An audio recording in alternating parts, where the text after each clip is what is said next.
자,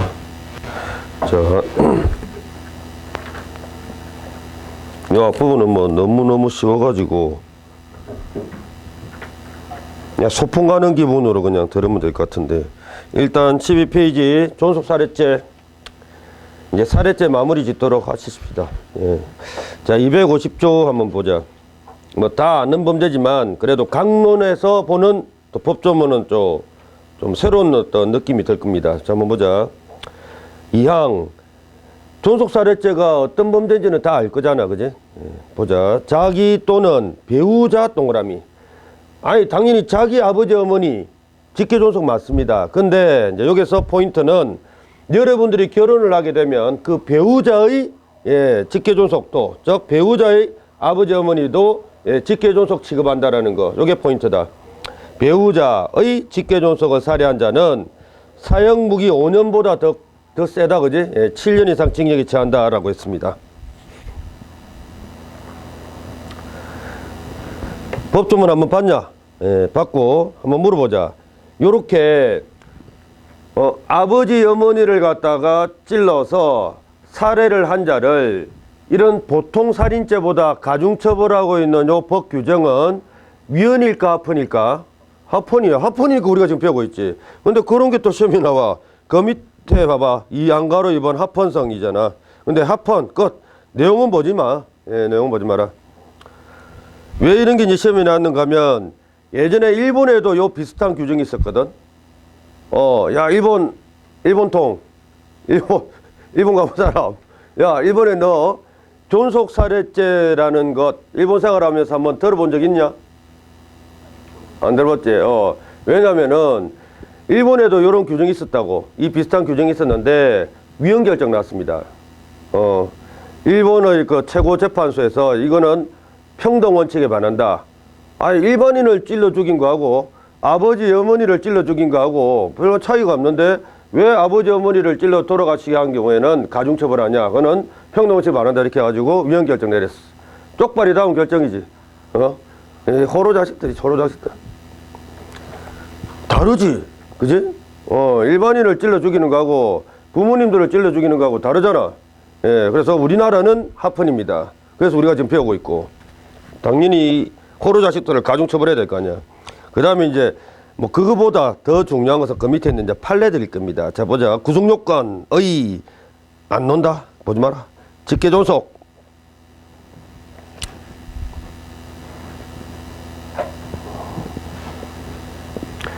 직계존속 이야기 한번 해보자.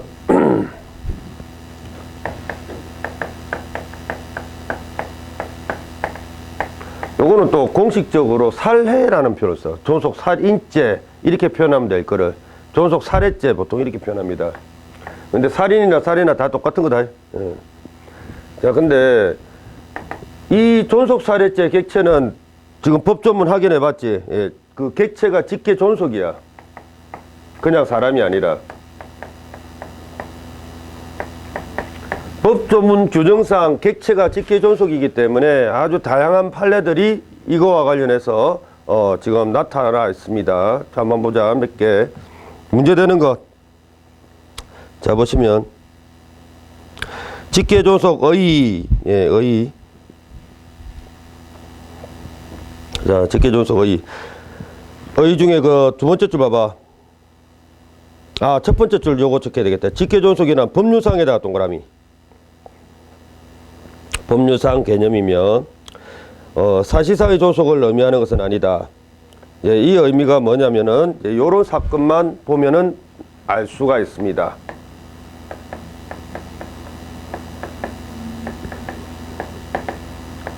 법률상이지 뭐 사실상 아니다. 이제 어떤 거냐면 이런 겁니다.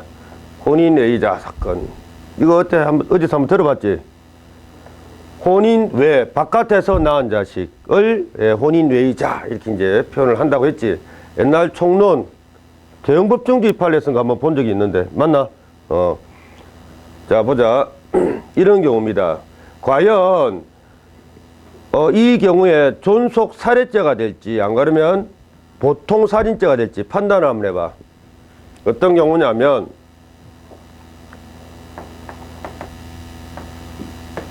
A가 있고 B가 있거든.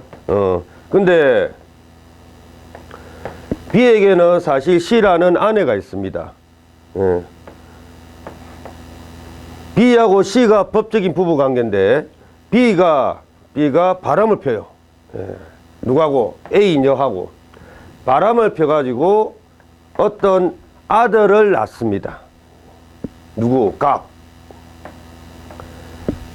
자, 정상적인 혼인은 B, C.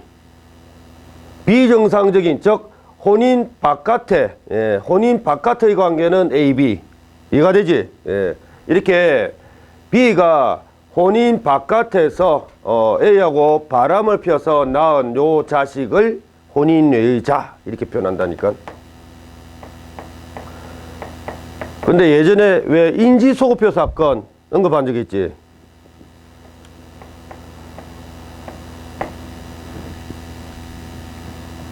뭐 그 내용 뭐 비슷한 내용도 있으니까 그거 기억을 한번 되살려보자. 이렇게 혼인의 자식과 혼인의 자식을 낳은 자를 갖다가 생부 이렇게 말한다. 뭐 이거는 암기할 필요 없고 그냥 부 이렇게 생각하면 돼. 자, 그게 중요한 게 아니라 이게 중요한 거지. 혼인의 자식과 그 혼인의 자를 낳은 생부는 법적으로 아들 아빠 간이 아니라 남남입니다. 남남. 그때 한번 기억나지? 예. 그래서 그래서 얘가 이제 20대 청년이 돼가지고 생부를 갖다가 찾아서 죽입니다. 왜 나를 갖다가 이렇게 혼인의 자식으로 놔두고 왜 책임 없이 우리를 갖다가 버려두고 갔냐라고 열받아가지고 생부를 결국 찾아내가지고 죽여버려. 예. 자, 그러면 1단계, 2단계로 나눈다. 1단계, 2단계. 그때 기억나겠지? 생부하고 혼인의 자는 뭐야? 혈연관계지. 피가 있나 없나 이 안에. 그러니까 같은 핏줄이잖아. 같은 핏줄. 물리적으로는 같은 핏줄이란 말이야. 근데 법적으로는 남남이라고 했지. 혼인 바깥에서 낳은 자식 사실 인정 안 합니다. 우리 민법에서는. 그래서 아비를 아비라 부르지 못하고 아들을 아들로 부르지 못한다라고 했다. 법적으로는 그래. 그런데 어차피 같은 핏줄이니까 자, 우리 민법에서는 생부가 무엇을 하면 기억나나? This is my son. 잘하는데 안 까먹네. This is my son. 뭐 this is my daughter. 라고 인정하는 것, 인지라는 것. 영원히 남남으로 두면은 좀 비정하잖아. 그래서 생부가 혼인의 자식 내 아들 맞습니다 라고 법원에 가가지고 인정하는 신고를 하는 그 절차가 있는데 그게 바로 뭐다? 인지라는 겁니다. 생부가 인지를 하면은 그때는 혼인의 자가 뭐가 돼? 아들이 됩니다. 딸이 되고. 근데 인지 전까지는 안 돼. 그래서 자, 혼인의 자 사건은 두 가지로 이렇게 나누어서 판단합니다. 어쨌든 칼로 다 찔러서 두 가지 다 우리나라 판례야.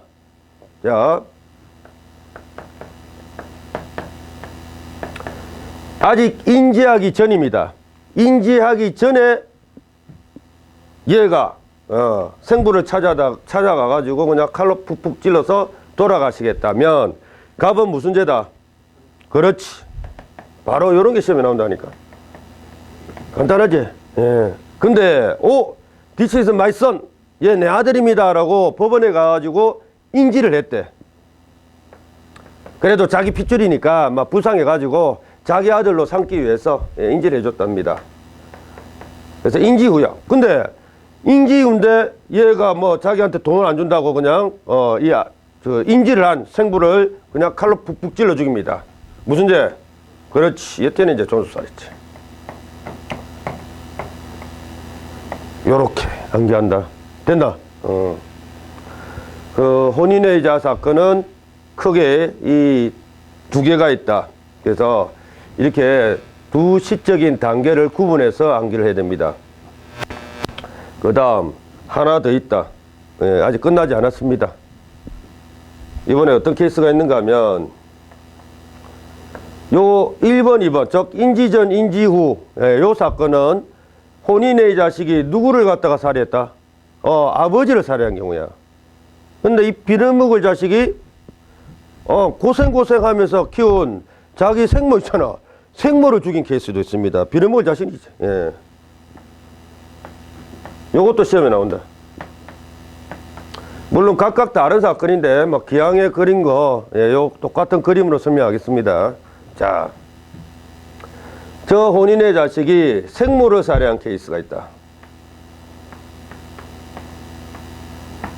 자, 그럼 이것도 인지 전, 인지 후 나누는 거 아닙니까? 아니요. 생모하고 생부는 여기서 벌써 지위의 레벨이 틀립니다. 생모는요, 10달 동안 얘를 갖다가 자기 뱃속에서 키웠지. 그래서 인지하고 상관없이 딱 출산하자마자 무조건 엄마 아들 관계가 돼. 무조건. 생모의 지위가 그래서 생부 지위하고 다르다는 겁니다. 레벨이 틀리지. 자, 그러면 이 말은 생모를 살해했다 이 말은 인지하고 상관이 있다 없다?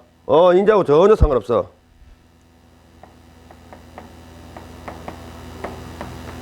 인지하고는 무관하게 무조건 무슨 죄?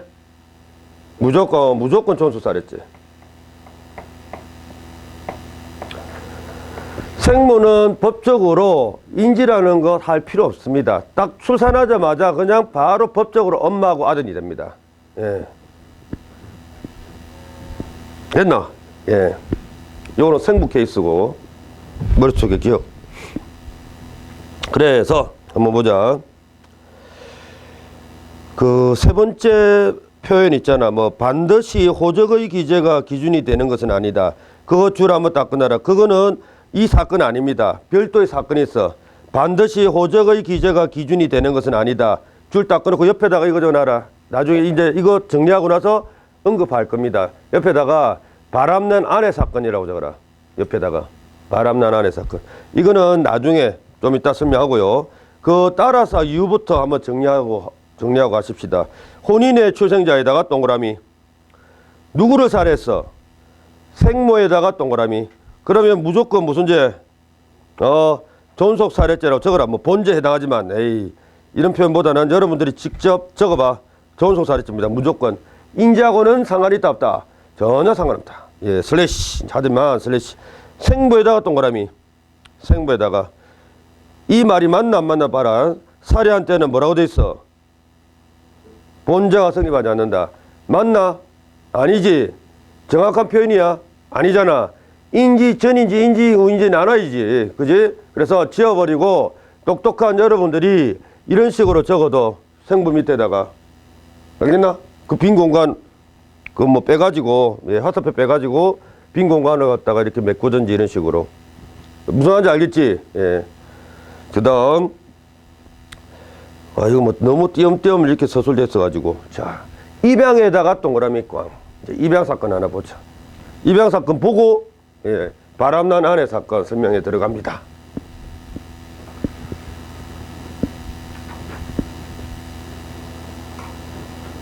여기다 좀 드립니다. 이것도 마찬가지야. 자기 아버지 어머니를 찔러 죽였는데 심지어 뭐 불태워서 죽이는 경우도 있습니다. 호로 자식들이지. 자, 그러면 그때 과연 그 자기 아버지 어머니를 찔러 죽였는데 살인죄가 성립하는지 존속살해죄가 성립하는지 그와 관련된 판례 사건입니다. 한번 보자. 자, 입양 사건에서는 실부모 개념하고요 양부모 개념이 등장합니다. 양부모, 입양한 부모. 실부모는 낳아놓고 입양 보낸 부모. 실제로 자기 출생만 시킨 부모. 중간에 이제 갑이라는 양자가 있습니다.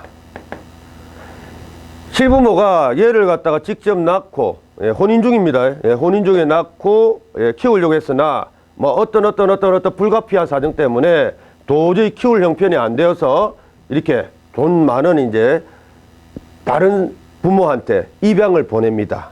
그래서 입양 보낸 자가 실부모, 입양을 받은 자가 이제 양부모. 자, 근데 머릿속에 기억한다. 민법적으로는 이쪽만, 즉 양부모하고 양자 쪽만 아들, 엄마, 아들, 그 다음에 엄마, 그 다음에 아들, 아빠 관계가 돼. 이쪽만. 즉 민법적으로는 실부모를 이 양자가 아빠, 엄마라고 부를 수가 없습니다. 민법적으로는. 요쪽하고 이제 새로운, 이제 유식하게 표현하자. 요쪽하고 새로운 친자 관계가 됩니다. 부모, 자식 간이 된다 이거지. 민법적으로는. 근데 우리가 지금 민법 배우나 형법 배우나? 형법 배우지. 형법적으로 판단한다. 형법적으로는 달라. 같은 핏줄이지. 그러니까 같은 핏줄은 영원히 없어지지 않습니다. 이 말은 형법적으로는요, 요쪽도 직계존속이고, 요쪽도 당연히 법적으로 직계존속이야. 입양을 했으니까. 우리 대한민국은 피를 갖다가, 저 핏줄을 강조하는 그런 민족이지. 혈연을 갖다가 강조하는 민족이잖아. 그래서 아무리 입양을 보낸 실부모라 하더라도 여전히 핏줄, 같은 핏줄을 인정해 줍니다. 우리 형법에서는. 이 말은 참이 못된 놈들 많습니다. 예. 이 양자가 커가지고 이쪽을 죽인 케이스도 있고요. 양자가 커가지고 나를 왜 입양시켰어 하면서 실부모 쪽을 죽이는 케이스도 있어. 근데 결론은 같다 다르다. 다 똑같아. 예, 똑같습니다. 양부모를 찔러 죽여도 무슨 죄? 존속살해죄. 실부모를 찔러 죽여도 여전히 똑같습니다. 존속살해죄. 됐지? 예. 이게 전부야. 입양사건은. 대한민국은 이제 원칙적으로 같은 핏줄이어야지 친자관계를 인정하는데, 같은 핏줄 아닌데 유일하게 친자관계 인정하는 제도가 바로 입양제도다. 그래서 이쪽이 바로 친자관계, 법적인 친자관계인데, 우리 형법은 아직 실부모도 하고 핏줄이 완전히 단절되지 않았다라고 해가지고 이쪽도 마찬가지 직계존속 인정합니다. 그래서 존속살해죄야. 이 호로 자식을 가중처벌해야 될 거 아니야. 됐나? 이게 입양사건. 그 다음 아까 이제 의 파트에서 살짝 줄 거 놓고 넘어간 바람난안의 사건 한번 보자. 이것도 웃깁니다. 여기 지금 호적이라고 표현되어 있는데 현재는 가족관계 등록부라고 표현되지. 알지 그거는. 근데 뭐 여러분들 실제 이제 시험장에서 보게 될 판례 표현 중에는 가족관계 등록부 대신 항상 호적부라고 돼 있을 겁니다. 왜? 주로 옛날 판례거든. 출제되는 판례는 주로 옛날 판례들이라 호적이라고 기억을 하십시다. 지금은 뭐 표현이 바뀌었지만은. 자,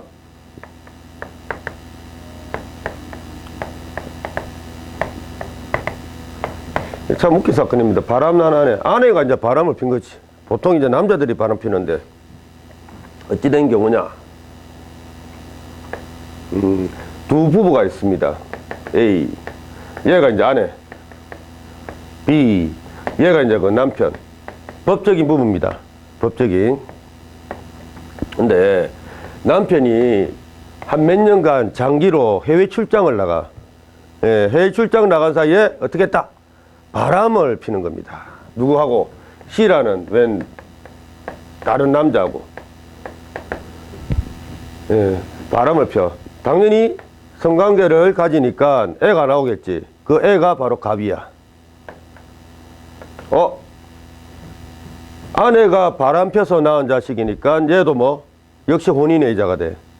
근데 만약에 이런 혼인의자가 이 A라는 생모지, 갑 입장에서는 생모를 찔러 죽이면 무조건 무슨 죄? 무조건 존속살해죄다. 근데 요거는 그 케이스가 아닙니다. 자, 아내가 몰래 남편 몰래 혼인의 자식인 갑을 낳고 마치 이 남편의 아들인 것처럼 호적 신고를 합니다. 어떤 상황인지 이해가 되지? 왜? 바람핀 사실 돌통나면 맞아 죽을 거잖아. 맞아 죽으니까 얘를 갖다가 야, 네 자식이다 라고 하면서 그냥 호적 신고한 거야. 남편한테는 이제 숨기고. 남편이 이제 딱 해외 출장 갔다 와가지고 보니까 갓난아기가 왜 이제 아내는 뭐 그렇게 거짓말하는 거지. 네 자식이다. 네 자식이다. 거짓말하니까 남편이 보니까 뭐 갓난아기인데 자기 자식인지 자기 자식 아닌지 어떻게 알아? 그래? 그래, 그냥 그대로 믿고 그냥 같이 이제 호적 신고해 준 겁니다. 자기 아들로서. 자, 그래서 잘 봐라.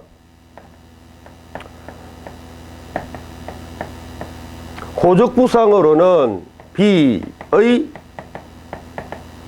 아들로 기록이 돼 있어. B의 아들로. 맞지? 예.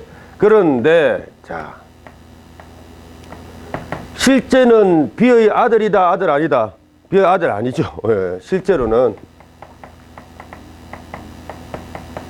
요런 상황입니다. 요런 상황. 요런 상황에서 갑이 커가지고, 자기가 사실은 이 자기 아빠의 아들이 아니다라는 것을 알고요. 정신적인 충에 빠져. 정신적인 충에 빠져가지고 B를 갖다가 그냥 칼로 푹 찔러 죽였대. 자, 이제 결론. 요런 상황이지. 요런 상황의 아들이 이 B를 갖다 찔러 죽였다면 살인죄일까 존속살해죄일까? 상식적으로. 존속, 빨리. 살인죄? 뭐 존속살인죄 아니면 살인죄겠지. 눈치는 더럽게 빨라가지고 다 그렇게 눈치껏 찍는 거야. 자, 봐라. 같은 핏줄이가 같은 핏줄이 아니지. 예, 같은 핏줄이 아니면 우리 대한민국은요, 원칙적으로 입양 이외에는 절대로 직계 존속 인정 안 합니다. 같은 핏줄이 아니지. 자, 아무리 호적부에 B의 아들이다라고 기록되어 있다 하더라도 실제는 아니잖아. 실제 아니면은 아닌 겁니다. 즉, 이 말은 갑은 무슨 죄? 그냥 살인죄입니다. 이 사건에서 바로 이렇게 표현한 거야. 자, 반드시 호적의 기재가 그 기준이 되는 것은 아니다. 맞죠? 예. 물론 대부분 아들하고 아빠다. 그 다음에 뭐 엄마하고 딸이다. 대부분은 무엇을 기준으로 판단하냐? 대부분은 호적의 기재, 호적의 기록 기준으로 판단합니다. 근데 이렇게 다른 예외적인 경우라면 호적부를 기준으로 하지 않고 실제를 기준으로 한다. 됐지? 요게 바로 바람난 아내 사건이다. 웃기지? 그 다음 이제 니연번, 예, 내용 한번 보자. 아이, 복잡한데. 근데 이미 다 알고 있잖아, 우리. 혼인의 자 사건 기억하지? 자, 그거 기억하면서 책 정리 한번 해보도록 하자. 사실상 부자관계이나, 예, 인지 동그라미. 인지를 완료하지 않는 한 직계존속 아니다. 자, 완료하지 않는 한 직계존속이 아니다. 줄박 끊어라. 혼인의 출생자 이야기하고 있지. 바로 두 번째 줄 있네. 혼인의 출생자 동그라미 꽝. 생부는 인지 동그라미 꽝. 인지한 경우에만 법률상 직계존속이 된다. 맞나? 우리 다 그려놨다. 책으로 암기하려고 하지 마라. 아까 그 칠판에 그려놓은 거, 그것만 머릿속에 들어가 있으면 여러분들, 이 존속살해죄 판례들은 다 풀 수가 있어. 책이 너무 어렵게 써져 있다. 그 다음에 따라서, 혼인의 출생자 다시 한번 동그라미. 인지된 후 줄박 두고, 인지는 동그라미 치고, 생부를 살해하면 존속살해죄가 된다. 줄박. 맞죠? 예. 그리고, B번 한번 보자. 동그라미 B. 생모만 동그라미. 그 중간에 있는 생모. 인지하고 무관이라고 했다. 예.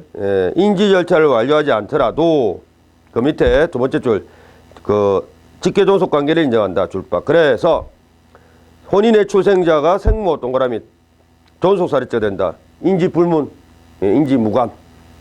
그 다음 입양 사건 다 했죠. 예. 책으로 암기하려고 하지 마라. 절대로. 그 다음 입양의 기준 집어치워라. 이런 거 보면 안 돼.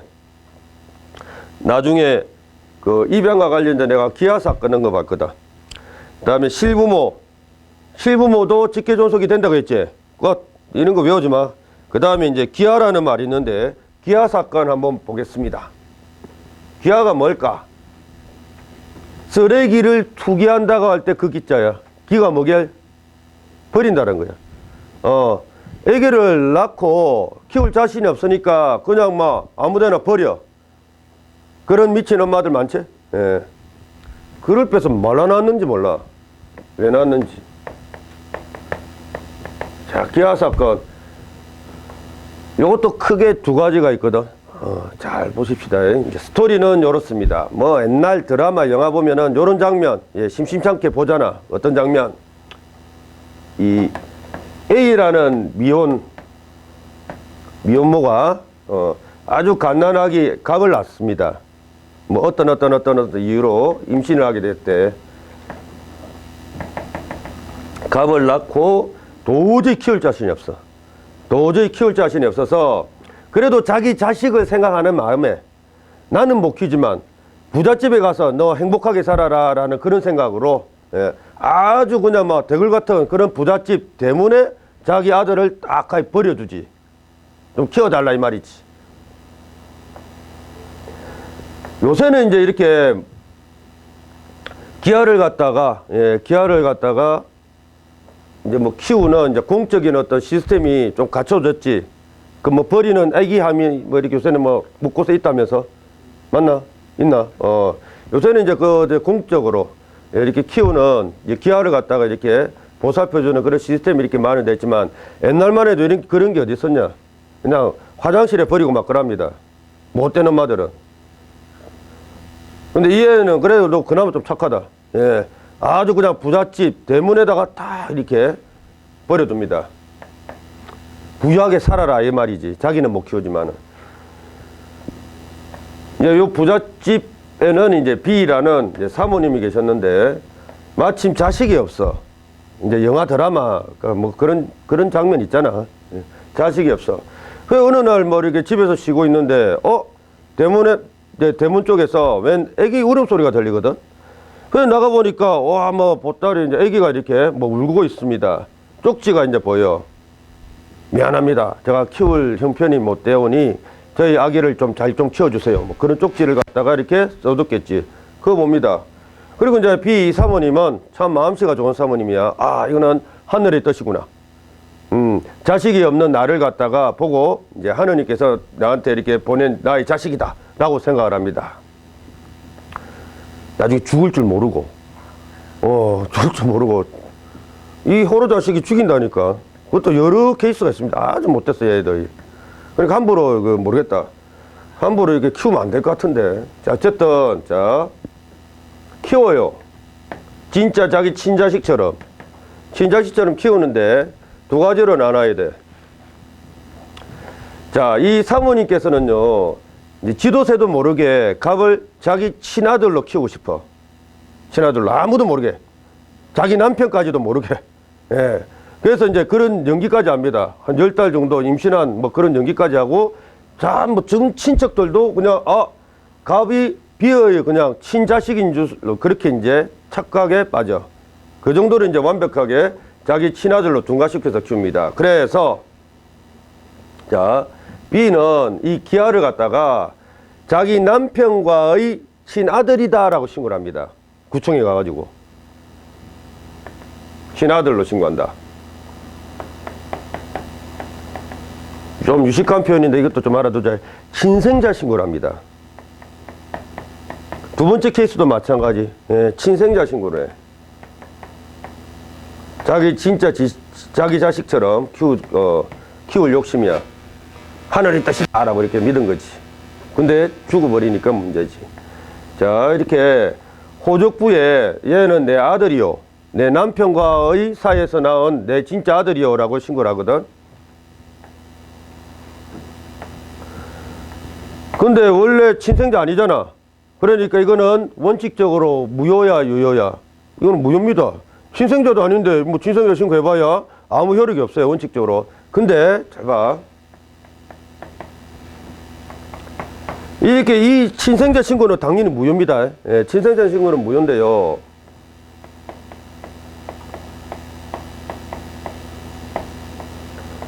민법적으로 입양 요건이 딱 충족되면은 입양 신고로서 효력을 인정합니다. 이게 우리 판례야. 입양 요건이 뭔데? 아이, 그거는 뭐 알 필요 없어. 뭐 그런 게 있어. 부부가 입양하기 위해서는요, 부부가 동시에 입양을 해야 돼. 남편만 입양하고 뭐 아내는 반대하고, 그러면 입양 안 된다. 그 다음에 제일 중요한 입양 요건이 뭐냐면은 내가 얘를 갖다가 양자로서 키우겠다. 입양 의사가 있어야 됩니다. 그게 제일 중요한 요건이에요. 하여튼 여러 가지 요건이 있는데 입양 요건이 있으면은요, 이렇게 인정해줘. 친생자 신고를 무슨 신고로? 입양 신고로 인정해 줍니다.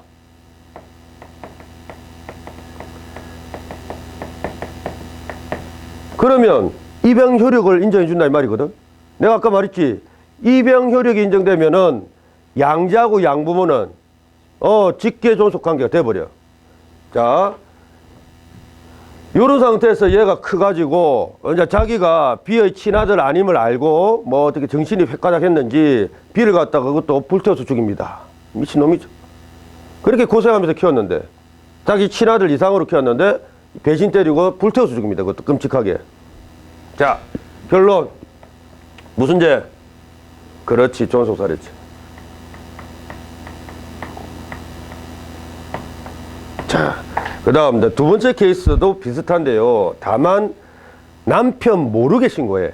즉 부부가 공동으로 입양을 해야지 입양 요건이 충족되거든. 그 다음에 또 자기가 입양하겠다는 의사가 있어야지 입양 요건이 충족되는데 그게 없었대. 그냥 막 친생자로만 출생 신고한 거야.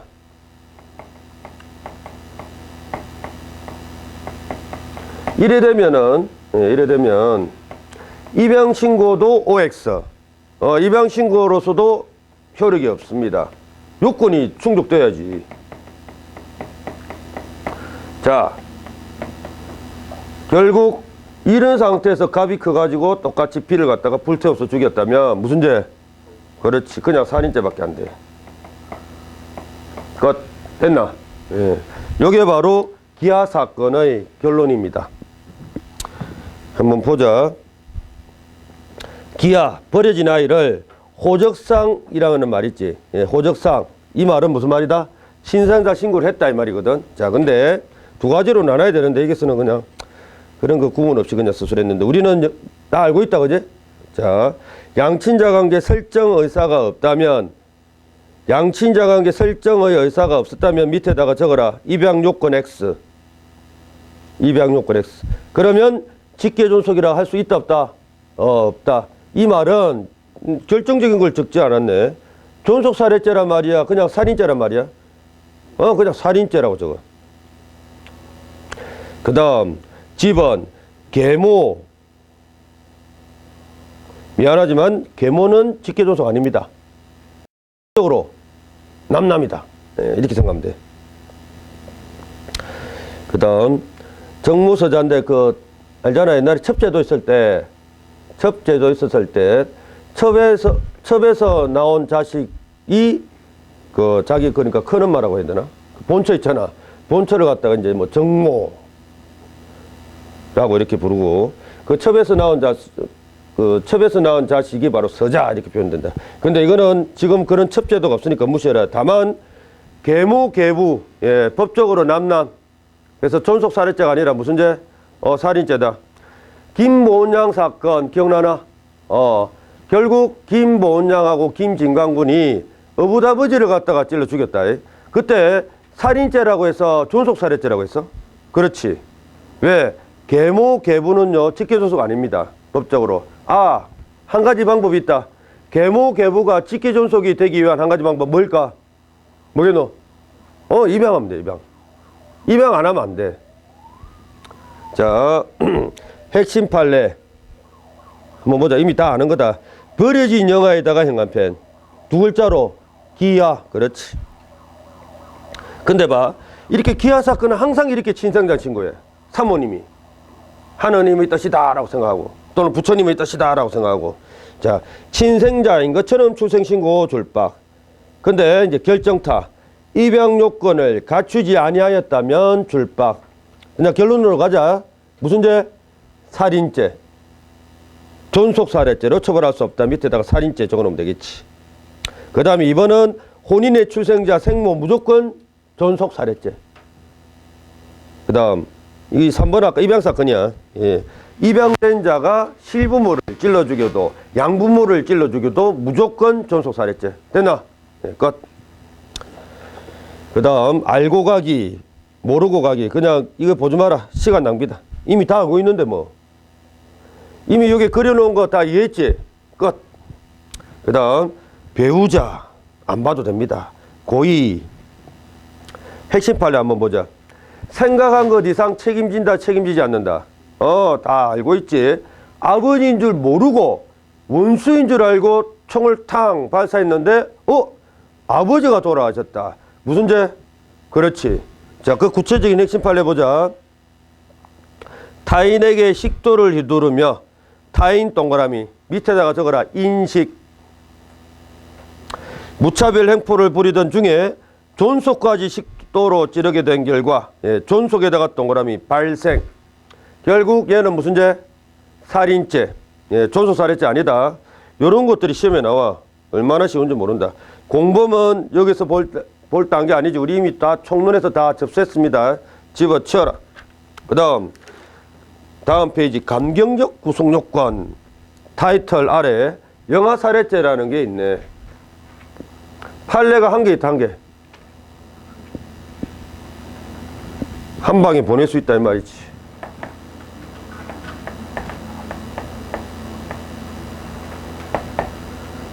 자기가 막 출산시킨 그 애를 갖다가 막 피덩이지. 그 피덩이 그 애를 갖다가 목을 졸라서 죽이면 성립하는 게 영아살해죄야. 근데 잘 봐라. 살인죄하고 영아살인죄 법정형 한번 비교 한번 해봐. 영아살인죄 법정형 어떻게 돼 있어? 10년이 가벼워 무거워? 왜 그럴까? 아니 그 갓난애기는 사람 아이가? 자, 왜 그런지 법조문 확인하면은 대충 느낌이 올 겁니다. 가볍게 처벌하는 그런 이유가 있습니다. 자, 영아살해죄가 전형적으로 이제 어떤 경우냐면 이런 경우입니다. 갑이 임산부, 그 다음에 A가 이제 태아야. 근데 갑은 어떻게 A를 임신하게 됐는가 하면은 강간으로 막 이렇게 강제로 그냥 임신한 거야. 근데 이제 천주교에서는 뭐 낙태 안 되지. 되나 안 되나? 안 되나? 신부님께서 저번에 성당 다닐 때 어이 형제야 이렇게 하면서 여기 서명하래. 뭔가 봤더니 낙태 반대 서명. 야, 그래서 그 서명하래. 근데 나는 낙태 나는 찬성입니다. 이렇게 했어. 그러니까 신부님이 익시 말하면서 나를 갖다 죽이려고 그러던데. 교황청에서는 그지 그렇게 할 수밖에 없다 그지 법적으로 종교적으로 종교법적으로는 낙태를 반대할 수밖에 없다. 근데 이런 것까지 키워야 되나? 키워야 되나? 키워야 돼? 좀 이런 건 아니잖아. 그래서 나는 그때 서명 못합니다 이러니까 그렇게 이제 나를 째려보던데. 그때부터 이제 신부님은 별 사이가 안 좋아졌어. 어쨌든 이거 키우라고 할 수 있냐? 글쎄 못 키울 것 같은데. 근데 이제 아주 이제 덕실한 천주교 신자다 보니까 차마 낙태는 못 시켰습니다. 10달이 돼가지고 그래도 자기 나름대로 뭐 하느님 뜻에 따라 한번 낙태는 못 시키고 키우려고 했는데, 자 출산을 했는데 이 태아 얼굴을 딱 보니까 옛날에 자기를 강간한 강간범 얼굴이야. 강간범. 근데 막 그 임산부들이 막 출산하면은 그 출산 직후는 약간 흥분 상태가 된다고 그러대. 그렇나? 모르지. 뭐 애를 낳아봤어야지. 그렇냐? 모르지. 몰라. 그렇대. 막 출산하면은 막 약간 흥분 상태가 된대. 그러니까 약간 정상적인 판단 능력이 약간 상실된다 이거지. 그런 상태에서 자기를 강간한 강간범 얼굴을 보니까 그냥 제정신이 아니게 된 거지. 그런 심리 상태에서 아기를 죽인 겁니다. 그런 행위를 처벌하는 게 영아살해죄고. 자, 정상 참작의 여지가 있나 없나? 약간 있지. 그래서 가볍게 처벌하는 거예요. 키우라고 할 수 없잖아. 그리고 막 그 출산 직후 흥분을 한 상태에서 뭐 이렇게 이런 어떤 상황 때문에 죽인 거, 이걸 갖다가 요렇게 처벌하는 것은 좀 너무하다, 그제? 너무하다고 해서 약간 가볍게 처벌하자라고 해서 이제 영아살해죄를 만들었어. 자, 금방 영아살해죄 장면을 언급을 했는데, 그럼 한번 물어보자.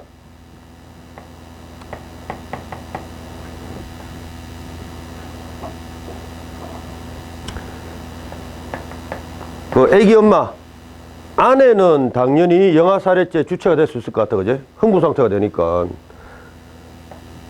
남편은 영아살해죄 주체가 되겠나 안 되겠나?